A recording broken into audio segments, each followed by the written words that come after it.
Hoje o tema da ministração é 4 mentiras que destroem o casamento. Hoje nós vamos falar de 4 mentiras. E falar de mentira é falar basicamente do que a gente vive no mundo atual. Não sei se você já percebeu como as pessoas estão suscetíveis às mentiras. Antigamente era mais difícil acreditar numa mentira. As pessoas criam primeiro na verdade. Elas só acreditavam na mentira depois que aquela mentira de fato era comprovada como uma verdade, porque não era uma mentira. Mas hoje, se você contar uma mentira sobre qualquer pessoa, a pessoa não duvida, ela não questiona, ela vai com a manada, ela simplesmente acredita na mentira. Eu tenho certeza que se eu desse esse microfone aqui para vocês, todo mundo teria uma história para contar de como você foi alvo de uma mentira. A gente é alvo da mentira na infância, na escola. Sempre tem aquele coleguinha mal encarado que inventou algo sobre nós e que fez a gente ficar arrasado, não querer ir para a escola. Verdade ou não, gente? A gente enfrenta mentiras na adolescência, aí que a gente enfrenta. E na vida adulta também, a gente nunca deixa de enfrentar mentiras. Mentiras, infelizmente, fazem parte, às vezes, do cotidiano de muita gente. Eu, pessoalmente, fiquei pensando quais foram as mentiras que eu já sofri que eu poderia compartilhar com vocês, já que hoje nós vamos falar de 4 mentiras. Recentemente, eu sofri 2 mentiras. E vou contar para você como tem gente que acredita numa mentira sem ao menos imaginar o que de fato era verdade. A primeira mentira, não sei se vocês lembram, acho que deve ter 1 ano e meio, mais ou menos. Nós estávamos aqui nos Estados Unidos e fomos tirar férias na Europa. Eu, Arthur e as meninas. Seria uma férias um pouco mais prolongada, a gente tinha sonhado com essas férias fazia tempo, e eram mais ou menos 20 dias de férias. Depois das férias, nós iríamos para o Brasil, porque eu ia fazer a minha tour, né, junto com o Arthur e com as meninas. E fomos para a Europa, passeamos, voltamos ao Brasil. No meio das minhas férias, já no fim das minhas férias, colocaram uma fofoca, uma mentira, que nós tínhamos sido deportados dos Estados Unidos. Na hora, eu ri, né? Que eu falei, eita, me deportaram, esqueceram de me avisar. E aí eu falei assim, quando minha assistente ligou, pastora, a senhora vai avisar? Eu disse, tenha calma. Como eu fiz direito, eu e Arthur, 5 anos na faculdade, né? Eu já sou ligada. Falei, eu não vou falar nada, que é mentira isso agora. Porque se eu falar e a pessoa pagar, eu perco meia chance de botar ela na justiça. Primeiro eu tenho que fazer o que a gente chama de ata notarial. Essa ata notarial é um registro do que aquela pessoa postou. Se ela pagar, eu tenho como pleitear na justiça. Eu disse, não coloca nada, não responde nada. Deixa eu pedir para o meu advogado e uma pessoa ir lá no cartório fazer uma ata notarial. Fizeram a ata notarial só no dia seguinte que eu falei. E aí eu fiz um stories lá, passeando, nem sei onde eu tava, acho que eu tava em Viena. E eu, gente, eu tô de férias, gente. Eu não fui deportada não, tá tudo bem. Na minha cabeça eu pensei, eu tô falando, eu tô dando a minha cara, eu tô falando. Não é possível que vai ter alguém que vai acreditar nessa mentira. Pois mesmo eu falando, teve pessoas que acreditaram na mentira. Terminou que a gente foi pro Brasil, como deveria ser. Fizemos a tour e nós iríamos voltar. Mas quando eu estava pregando em Curitiba, o consulado chamou a gente para fazer a entrevista lá do Green Card e os exames médicos.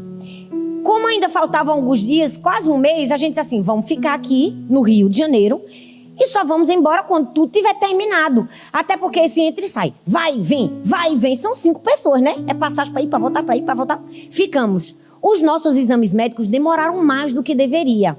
Por quê? Porque deu um erro no exame médico da minha filha mais velha, Sara. Um perrengue, gente. Um perrengue. Um aperreio. Eu me descabelei. Quando deu o resultado lá no exame, eu falei, meu Deus, Sara tá doente. Chorei, me aperriei. E chama especialista. E leva a menina no médico. E achei o melhor médico do Rio de Janeiro. Levei o médico. Essa não tem nada. Esse exame deu algum erro. Eu sei que nós tivemos que fazer o exame 2 vezes, só que para cada resultado era 20 dias. Só para esperar o resultado do exame de Sara eram 40 dias. Ficamos mais 40 dias só esperando o resultado do exame de Sara. Para depois descobrir que ela não tinha nada. Aquilo era a marca da vacina Não sei se você já tomou vacina. Se você fizer um exame de sangue, pode dizer que você tem alguma coisa. Mas não é. É a marca da sua vacina. Aí pode dizer que você está com tuberculose. Não é. É a marca da vacina. Glória a Deus que era a marca da vacina. E eu respirei fundo, coração de mãe. Fizemos todos os trâmites. Demorou mais um tempo e voltamos. Mas, gente, acreditem que tinham pessoas próximas a nós. E nós estávamos jantando assim, num restaurante lá no Brasil. E aí, uma pessoa perguntou, você vai ficar para o casamento de fulano? Eu falei, não posso por causa das aulas das meninas que vai começar. E eu já fiquei muito tempo fora. Eu tenho que voltar. Gente, a pessoa olhou para mim com o olho arregalado desse tamanho quando eu disse, eu tenho que voltar. Porque ela não imaginava que eu iria voltar. Por quê? Porque ela havia acreditado na mentira. Eu falei, meu Deus, gente, é muito fácil acreditar numa mentira. Porque uma pessoa estranha que não te conhece, vá lá. Mas uma pessoa que está do seu lado, acreditar. Pois bem, essa foi a primeira mentira. Perceba como nem sempre aquilo que parece é. A segunda mentira foi por causa de uma história que eu nunca compartilhei. Estou compartilhando aqui para vocês para contar como se forma uma mentira e como uma mentira é perigosa. A segunda mentira foi que a pastora Thalita chorou porque queria que dessem um presente melhor para o marido dela. Achou ruim o presente que deram para ela. Eu falei, oh meu Deus, haja paciência, a pessoa não pode nem chorar mais na vida. Gente, eu não chorei por causa de um presente. Jamais eu choraria por causa de um presente. E minha igreja nem se alterou, porque minha igreja me conhece. Eu chorei por causa de uma história que aconteceu. Era o aniversário de Arthur. E acontece, gente, aniversário do pastor, as pessoas fazem um bolo, cantam parabéns, às vezes dão um presente. Enfim, eles resolveram dar um presente para Arthur. E vieram me perguntar uma sugestão. Eu disse, gente, Arthur é a pessoa mais fácil do mundo de agradar. Qualquer coisa que der ele vai estar feliz. Mas assim, quer uma ideia? Dê um tênis, uma roupa de malhação, que ele gosta de malhar, né? Ele diz que ele é o mais sarado e o mais fitness de todos. E aí eu sei que as pessoas que estavam organizando fizeram assim, não, mas é porque a gente quer agradar, a gente não sabe se ele vai gostar, então a gente vai dar o dinheiro e ele compra o que ele quiser. Quando disseram isso, eu disse assim, ok, tudo bem. Se vocês querem fazer isso, vocês têm o direito de fazer isso. Mas, por favor, coloquem numa caixinha de presente. E quando for dar lá na frente, bota numa caixinha de presente. Por quê? Porque quando eu era criança, gente, se você cresceu numa igreja, você vai lembrar. Quando eu era criança, sempre no dia do pastor, tinha aquilo que a gente chamava de diácono. Era o presbitério. Eles sentavam num trono atrás. Verdade ou não? Quem pegou essa época aqui? Levanta a mão. Pois bem. Sempre no dia do pastor, vinha um diácono com um envelope. Pastor, o senhor é uma bênção, essa é só uma lembrança que a gente queria dar para você como igreja. Era muito constrangedor. Porque eu como criança, eu ficava pensando, o que será que tem nesse envelope? Não é? Todo mundo se questionava, será que tem um cheque aí? Quanto será que ele ganhou de presente? Eu achava muito chato. E o pastor sempre ficava com vergonha. Porque uma coisa é você ganhar um presente. Outra coisa é você ganhar um envelope. Aqui nos Estados Unidos a gente já se acostumou, né? Porque as pessoas fazem isso. Mas não é cultural no Brasil. Aí eu disse, ok, vocês querem fazer isso? Tudo bem. Mas bota numa caixinha, porque dá muita vergonha quando a gente tá lá na frente e a pessoa dá um envelope. Eles disseram, tá certo, pastor. Gente, sem mentira nenhuma, perante Cristo. Eles pegaram o dinheiro que estava super trocado, porque eles tinham feito uma cotinha, né? Cada um deu um pouquinho. Então, R$5, R$10, R$2, botaram numa caixinha, como eu tinha dito. Só que na hora que eles foram entregar, eles derrubaram a caixinha no pé da gente. Eu queria um buraco para esconder a minha cabeça, eu não conseguia achar. Já era constrangedor receber um envelope. Agora você imagina Silvio Santos. Quem quer dinheiro? Parecia isso, gente. Voou pra tudo quanto é lado. E eu fiquei assim, ó. Foi muito vergonhoso. Porque a gente sabe que na igreja tem gente de todo tipo. Tem ou não tem? Tem gente boa, gente. Mas tem gente que tem a mente suja. Tem ou não tem? E que ia maldar. Por mais que aquilo fosse só um presente de aniversário. E aí eu fiquei triste, fiquei com vergonha, eu falei, isso é um absurdo, não era para ter feito isso com a gente, que falta de honra. Aí eu mandei um áudio chorando e dizendo, isso foi uma falta de honra, não era para vocês terem feito isso com a gente. Era só isso. Tinha nada a ver com o tamanho do presente, com o valor do presente, com o presente. Tanto que Arthur devolveu esse presente. No mesmo dia ele devolveu de volta para a igreja. Então você entende como uma mentira, ela pode prejudicar alguém, mas nunca é a mim. Por que eu não fui a público e disse, gente, o que aconteceu foi isso? Porque, gente, a mentira só prejudica quem acredita nela. Somente quem acredita. Eu não precisava dizer, porque quem vai se prejudicar com a mentira? É quem acredita. Então hoje nós vamos falar de 4 mentiras que você não pode acreditar. Porque se você acreditar, só quem vai se prejudicar é você. Tá bom, gente? Vocês estão preparados?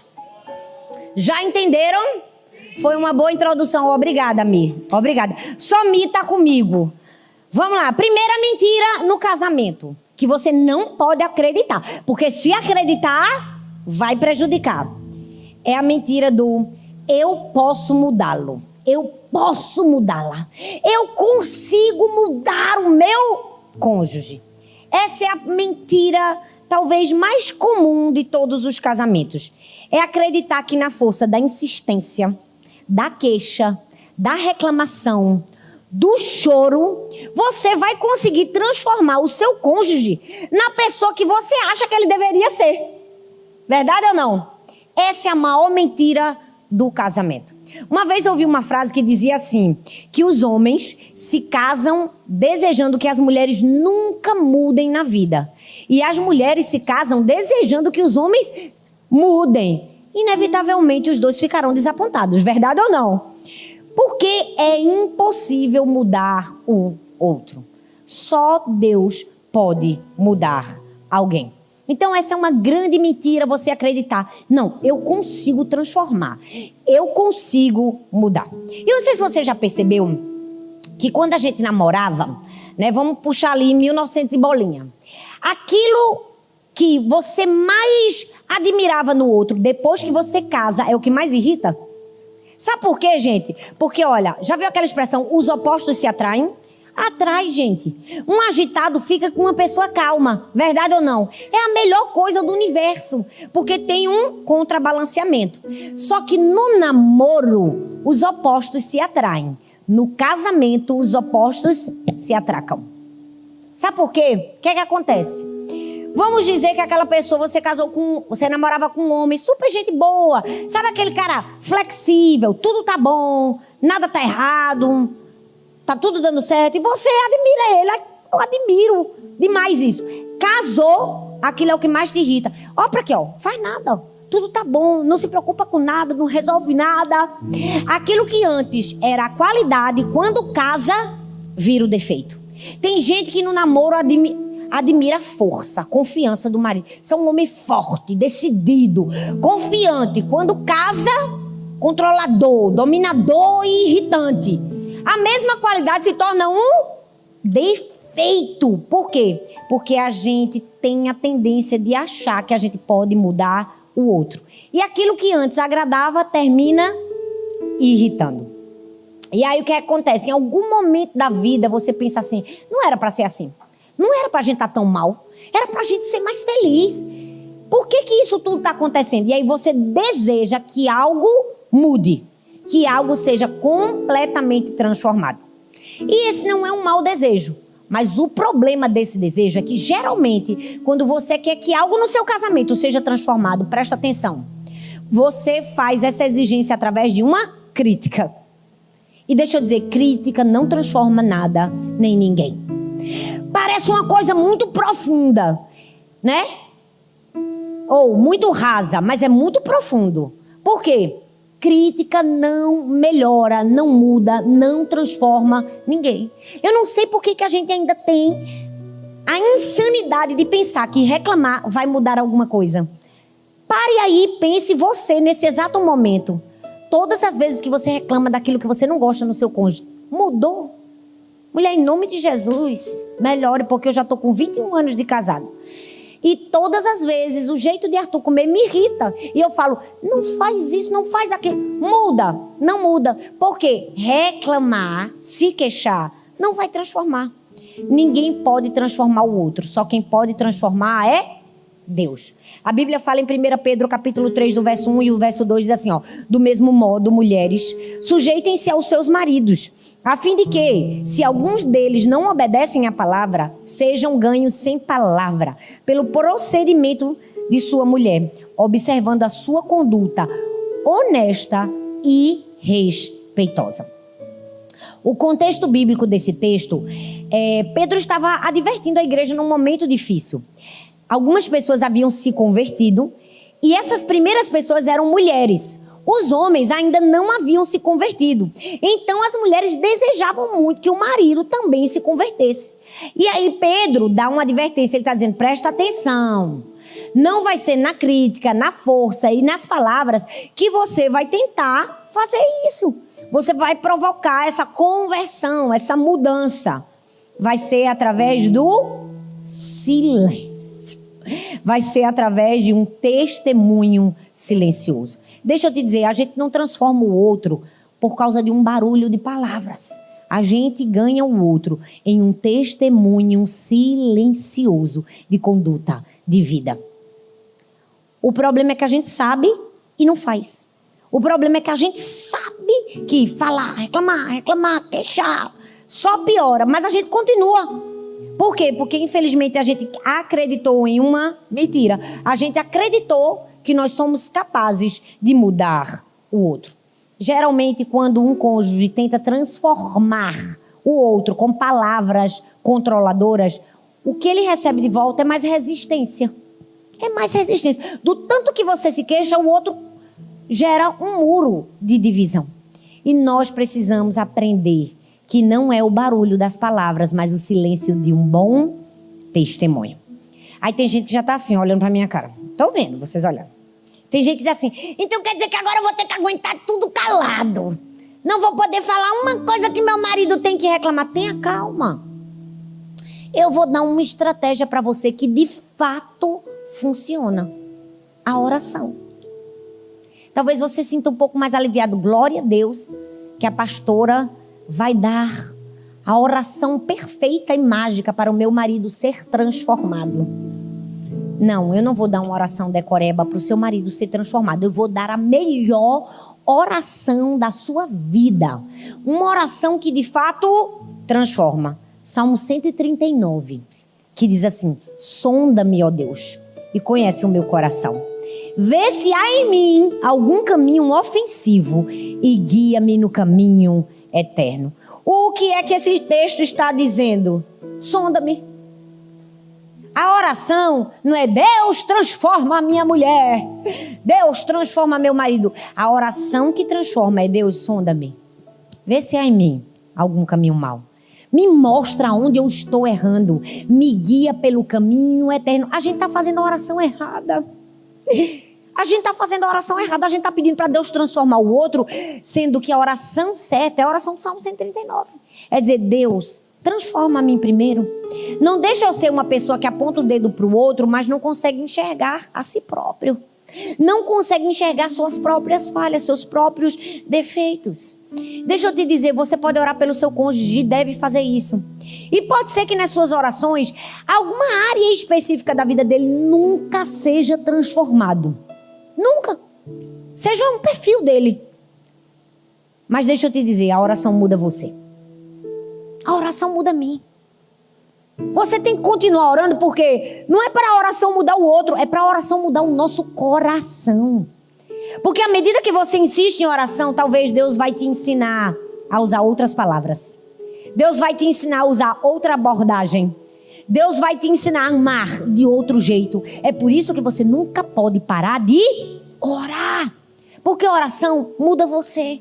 Você pode dizer assim, a oração me transforma. A gente não precisa orar para transformar o outro. Quem transforma o outro é Deus. É mentira que você pode transformar? É uma grande mentira. É um engodo. Lê do engano. A oração transforma você. E se você quer um casamento melhor, você precisa começar querendo ser melhor. Desejando ser melhor. Desejando ser transformado. Então faça essa oração. Diga assim, Deus, faça uma obra em mim. Se você quer melhorar no seu casamento, Antes de orar pelo seu cônjuge, começa com você. Lembra do Salmo 139? Sonda-me, Senhor. Faça uma obra em mim. Eu quero que você pare por um momento e pense. Qual foi a vez que você se ajoelhou para orar pela sua família e que você começou, Deus, faça uma obra em mim. Deus, me transforme. Deus, sonda meu coração. Vê se há em mim algum caminho mau. Me mostra onde eu estou errando. Percebe como a gente está sempre tentando ver a falha do outro sem conseguir perceber o erro que está dentro de nós? Então a oração que realmente provoca mudanças é: sonda-me. Deus, faz uma obra em mim. Por quê? Porque acreditar que você, na sua força, na sua capacidade, vai mudar o outro é uma mentira. Primeira mentira: eu posso mudar. Você pode mudar?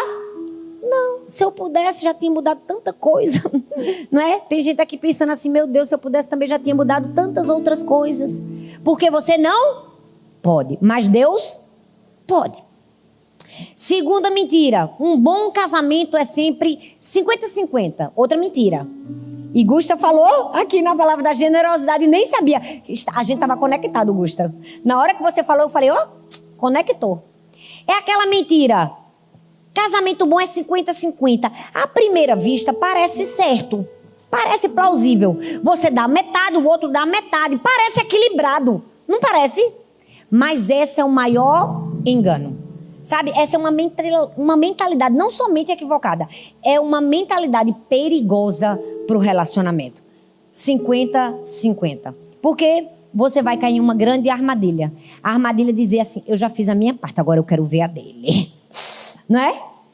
Eu já fiz o que eu deveria fazer. Sabe por quê? Se você pensa 50-50, vai chegar uma hora que você vai fazer 60 e o outro vai fazer 40. Aí o que é que você vai ter? Mágoa. Vai chegar uma hora que você vai fazer 50 e o outro vai fazer 30. Aí você vai se sentir o quê? Injustiçado. Porque essa conta 50-50 nunca vai levar para a união de um time, mas para a desavença de alguém que só um ganha. E quando um ganha, todos perdem. Ei, é uma mentira acreditar que um bom casamento é 50-50.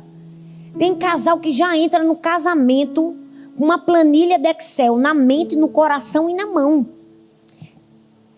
Segunda eu tirei o lixo, terça-feira eu fiz o almoço, quarta-feira eu levei as crianças. 3 pontos na frente. Verdade ou não? Tem gente que só falta imprimir o extrato e cobrar com juros. 3 pontos na frente. Eu fiz isso essa semana, eu fiz aquilo outro. Gente, casamento bom não é 50-50. É quando, de uma forma sacrificial, cada um dá o seu todo. Dá o seu melhor. A Bíblia fala em Efésios capítulo 5, versículo 25. Maridos, presta atenção. Amem as suas mulheres, assim como Cristo amou a igreja e se entregou por ela. Uau, minha gente, esse texto é muito forte. É a matemática do céu. Aqui, quando o apóstolo Paulo escreveu para os Efésios, ele não estava dizendo que Cristo amou a igreja só quando a igreja entendeu.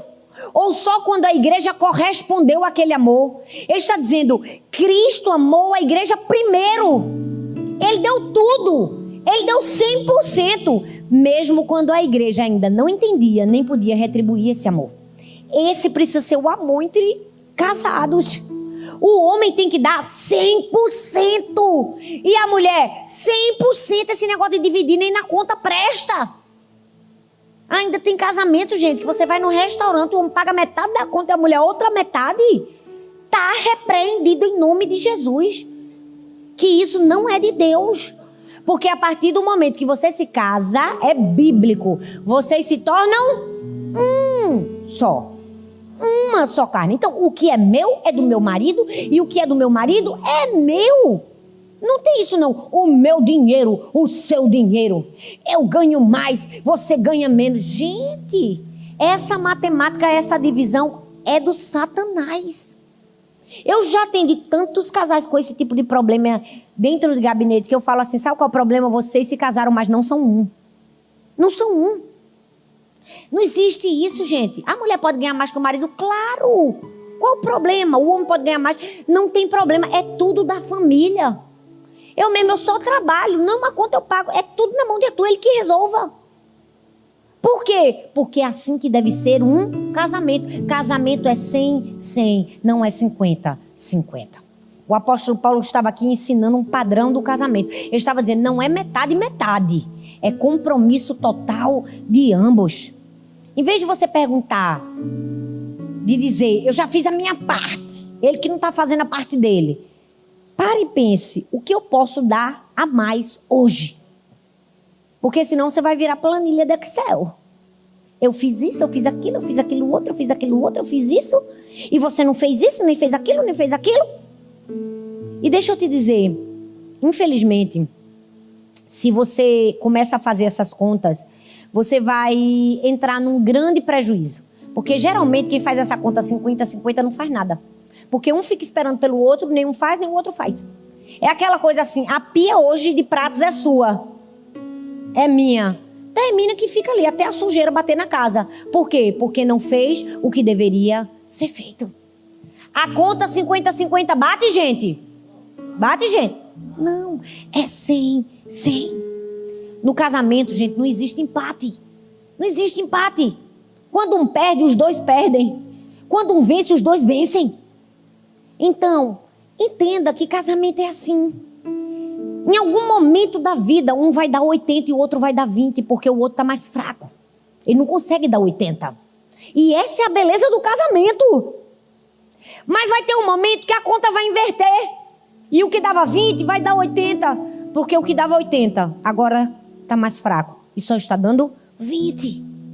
Essa é a beleza do casamento. Sabe? Tem momentos que um está mais fortalecido. E o outro está mais entristecido. O que está mais fortalecido levanta o que está entristecido.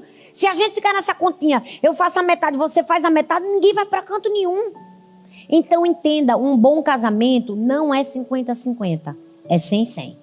É a segunda mentira. Primeiro, você não pode mudar. Primeira mentira, esse negócio de dizer, eu consigo, não consegue. Segunda mentira, bom casamento é 50-50? Não é. Bom casamento é compromisso total. Terceira mentira, pequenas coisas não são grandes problemas. Pensa numa mentira que destrói casamento. É só uma coisinha pequenininha.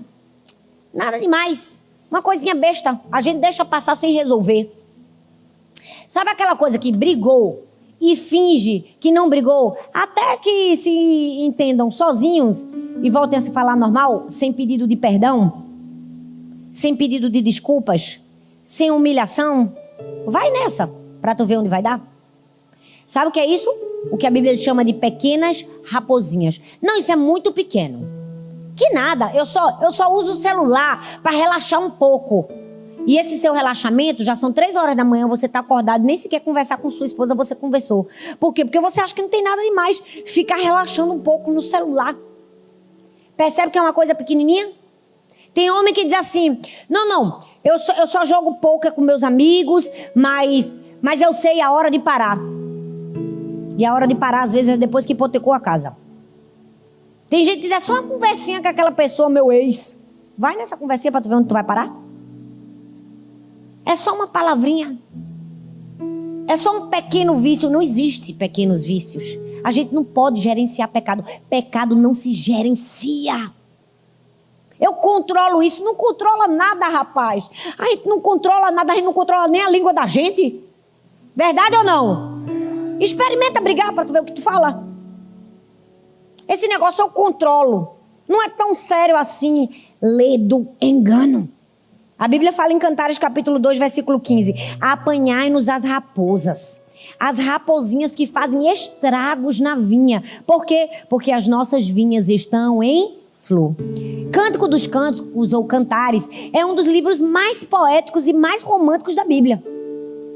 É realmente aqui a história de amor de um homem e de uma mulher. Aqui a vinha representa o casamento, representa o relacionamento deles. E o texto diz assim, apanhe as raposinhas pequenininhas, porque elas estão entrando na vinha e elas vão destruir a vinha, que está o quê? Florida, que está dando frutos. Então para de ficar achando que coisa pequena é pequeno. Não é pequeno. Essa é uma grande mentira. Gente, às vezes a gente passa a vida inteira A vida inteira construindo a confiança com uma pessoa. Uma mentira quebra tudo. Um pecado escondido acaba com tudo. Você consegue perceber como as pequenas coisas não são pequenas? Cuidado com tudo que você faz escondido. Cuidado com aquilo que você acredita que é pequeno. Não é pequeno. Sabe, eu gosto de dizer que isso é a ilusão da gestão do pecado. Às vezes eu recebo alguns casais no casamento que eu falo, eita, caiu na ilusão da gestão do pecado. Ele acha, eu controlo, eu mando. Isso aqui está sob meu controle. É aquela pessoa que começa a beber, não, só uma taça de vinho, eu controlo. Você já viveu uma vida no passado preguiça, que talvez bebia demais e se descontrolava. Aí aquela pessoa que tem a ilusão da gestão do pecado, eu consigo, que nada. Tá em que uma tacinha me vence? Vence. Brinca com o pecado. Não brinque, não gerencie esse pecado. Pecado a gente não gerencia. Pecado a gente confessa e deixa, como diz a Bíblia.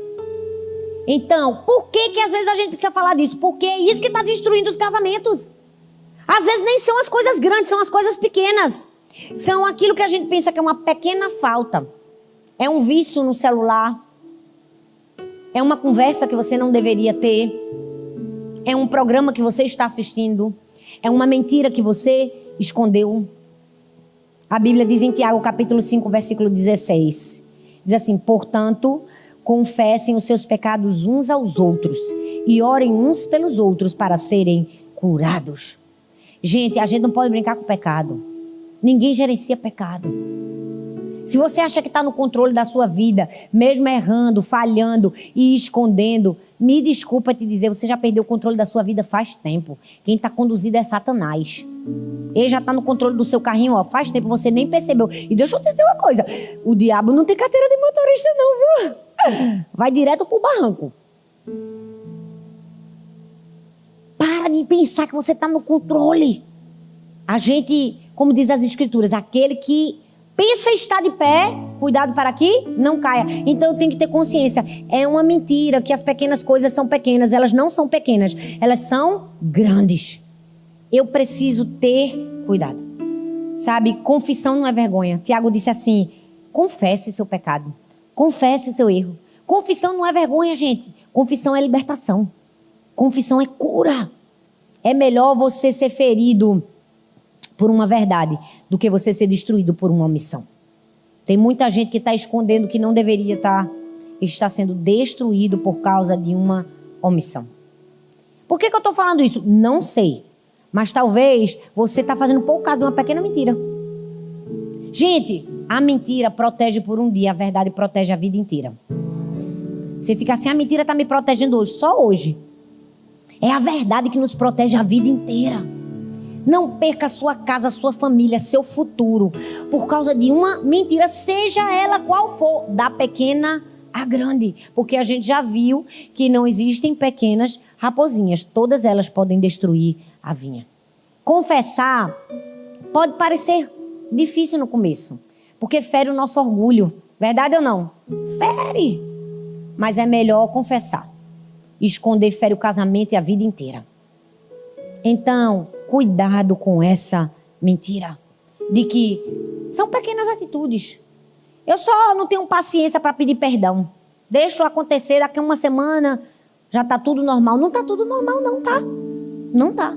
Se você continua desse jeito, você está criando um hábito na sua família destruidor. Errou, pede perdão, poxa. Vai lá e diz, eu errei. Não deveria ter falado com você desse jeito. Me exaltei. Eu não deveria ter tomado essa atitude sem lhe consultar. Eu não deveria ter comprado aquele carro sem falar com você. Gente, casamento é unidade. É 100. Não tem isso não. Eu tomo as minhas próprias decisões. Solteiro. Casado não. Casado, tem que compartilhar com o outro. E aí, o que é que você acha? Como que a gente deve administrar nossa família? A gente compra ou não compra? É assim que é casamento. Porque se fosse para você decidir sozinha, era muito fácil. Ah, mas eu não falo não, porque ela vai me brecar. Pois bem, é melhor falar. Verdade ou não? Porque ainda tem a possibilidade de haver um acerto. Não falar depois pode ser pior. Quarta e última mentira. Não há esperança para o meu casamento. E de todas as mentiras que o diabo usa para destruir o nosso casamento, essa pode ser a mais devastadora. É aquela coisa, acabou. Tem mais jeito não. Não tem mais jeito. Desisto. Acabou para mim. Já foi tanto tempo que eu dei chance e não dá mais. Talvez você está aqui hoje, ou talvez você que está me assistindo no online, você olha para o seu cônjuge e a única coisa que você enxerga é distância, frieza. Talvez você olhe para a história de vocês e você só enxerga feridas, traumas. Talvez você olhe para o futuro e não consegue enxergar nada além de tristeza e de incerteza. Sim, as feridas podem ser profundas. Sim, é verdade. Pode ser que você não tenha conseguido mudar o outro. Sim, é verdade que não vai ser tão fácil, não vai ser do dia para a noite. É verdade. Mas é uma grande mentira excluir Deus dessa equação. A maior mentira é achar que Deus não pode. A maior mentira de perder a esperança é porque você excluiu Deus. Você colocou a esperança no outro, o outro falhou, não dá. Não. Não pode excluir Deus da equação. Porque Deus é o único que pode. A Bíblia diz em Mateus 19:26, para os homens é impossível, mas para Deus todas as coisas são possíveis. Aqui os discípulos tinham acabado de ouvir o Senhor explicar sobre o padrão de Deus. Como esse padrão era tão elevado a ponto deles perguntarem assim, ok, então quem pode ser salvo? Aí ele diz assim, uma resposta libertadora, ele diz, para os homens é impossível, mas para mim todas as coisas são possíveis. Esse versículo não é só sobre salvação eterna, gente. Esse versículo é a prova de que não existe coração tão duro que Deus não possa amolecer. Não existe relacionamento tão quebrado que Deus não possa restaurar. Não existe nenhuma ferida que seja tão profunda que Deus não possa curar. Porque quando a gente pensa não tem mais esperança, é porque nós estamos tirando Deus da equação. Não tire Deus da equação. Deus pode fazer milagres. Eu já vi Deus fazer tantos milagres. E o primeiro milagre que Ele fez foi aonde? Em um casamento. O que você precisa? Admitir sua impotência. E admitir que Deus pode todas as coisas. É reconhecer, Deus, eu sei que sozinho eu não posso salvar o meu casamento. Deus, eu sei que eu não consigo mudar o meu cônjuge.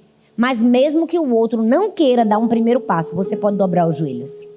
Ele não quer mudar? Deixa. Não quer mudar? Mude você. Ore você. Se quebrante você. Seja transformado você. Peça ajuda. Pratique o perdão.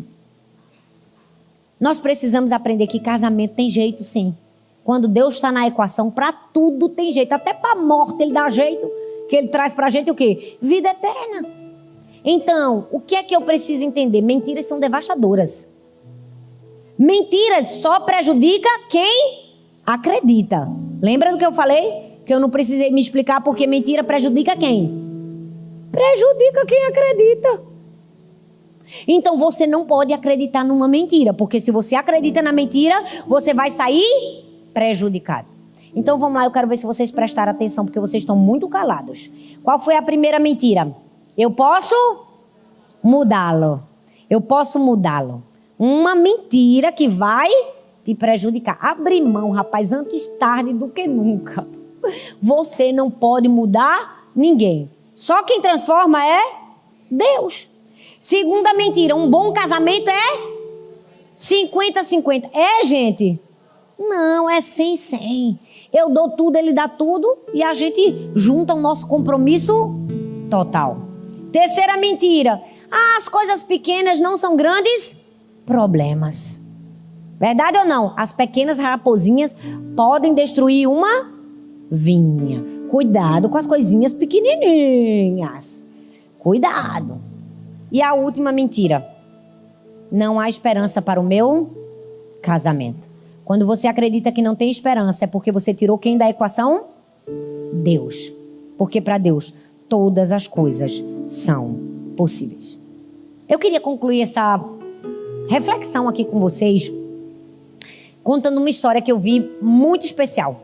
A história de uma grande queimada e um homem que estava passando assim por todas as cinzas de uma fazenda e chutando a madeira e tudo que havia sido queimado, e ele viu uma ave toda queimada, morta. E aí quando ele puxou aquela ave para tirar ela do lugar, ele percebeu que embaixo da ave estava cheio de filhotinhos, todos vivos.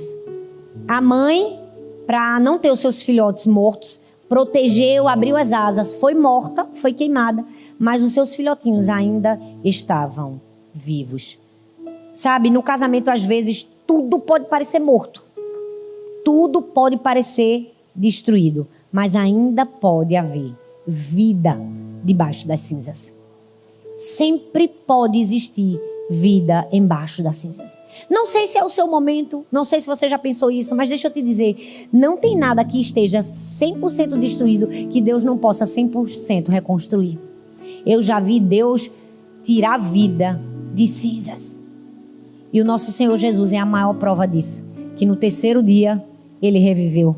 Ele é especialista em ressurreição. O que Ele não pode fazer na minha vida? O que Ele não pode fazer na sua vida? Mas sabe qual é o problema? O diabo é astuto. O diabo é um mentiroso. Ele vai fazer a gente acreditar onde? Numa mentira. O desejo de Satanás é que a gente acredite em uma mentira, porque ele é o pai da mentira. É por isso que a gente precisa estar atento. O que é mentira do diabo? E qual é a verdade da palavra de Deus? Eu sou o caminho, eu sou a verdade e eu sou a vida, diz o Senhor. Você pode ficar em pé no seu lugar? Gente, casamento não é contrato que a gente assina e rasga por qualquer motivo. Casamento precisa de investimento. Casamento precisa de cuidado. Casamento precisa de amor todos os dias. É 100% todo dia. 100% todo dia. Mesmo que o outro não esteja me dando 100%, eu dou 100%. Casamento é verdade. Casamento não pode viver na obscuridade da mentira. Não tem esse negócio. É só um negocinho pequenininho. É nada. O pequenininho, se você não cuidar, pode destruir você. Casamento é cuidado. É investimento. É ser transformado primeiro. É não ficar cobrando, exigindo. Porque isso é uma vida muito amarga. É uma vida muito cansativa. A gente só tem uma vida para viver, gente. Vamos viver bem. Verdade ou não? Ou coisa ruim a pessoa viver no estresse, na briga, na discussão. Por que isso? Por que você não transforma isso? Rapaz, deixa Deus fazer. Se até hoje tudo que tu falou não mudou, então vamos tentar uma outra técnica. Vamos para a minha estratégia, a estratégia da oração. Porque a oração pode até não mudar o outro, mas muda você. Então, se você está aqui, parabéns para você. Se você está assistindo, escreva assim: parabéns para mim, assistir até o fim. Isso significa que você já está investindo no seu casamento. Isso significa que você ama a sua família, mas faça mais. Você sempre pode fazer um pouco mais. Porque a gente tem uma tendência a dizer assim: eu fiz, é a continha do 50-50. O que é que eu ainda não fiz que eu posso fazer mais? O que é que eu ainda não falei que eu posso falar? A gente tem que viver a nossa vida assim, pensando: eu só tenho essa vida para viver. E eu só tenho o meu marido para ser feliz com ele. Então eu vou ser feliz. Hoje foi engraçado, porque meu marido... Gente, vocês conhecem Arthur, né? Ele é meloso. Ele fala: eu nem ouvi tua voz hoje. Tu nem falou que me ama. Eu falo: oh, meu Deus. E às vezes acontece isso no casamento. A gente fala com aquela vozinha engraçada. Alguém tem uma vozinha engraçada no casamento? Eu tenho. Aí eu tava no carro e Arthur falando comigo: ô menino, eu não vou fazer minha vozinha aqui não. E aí Sara fez: mãe, eu acho tão bonitinho que vocês parecem namorados. Aí eu digo: minha filha, porque casamento é namoro. A gente não deixa de namorar porque se casou. Veja a cabeça dela, como que depois que casou não faz essas que a gente tinha no namoro. Eu falei: filha, casamento é namoro pra vida toda. Eu só tenho seu pai pra namorar, pra dizer que eu amo, pra dizer que ele é lindo, que ele é maravilhoso. Então, você só tem essa vida pra ser feliz. Seja feliz hoje. Você só tem o seu casamento pra investir. Invista hoje. Já disse eu amo? Fala eu te amo. Já abraçou? Se não abraçou, abraça. Fala que é o amor da sua vida. Muita gente espera perder pra reconhecer o valor que tinha. Que não seja assim na nossa vida. que você possa viver intensamente, firmado em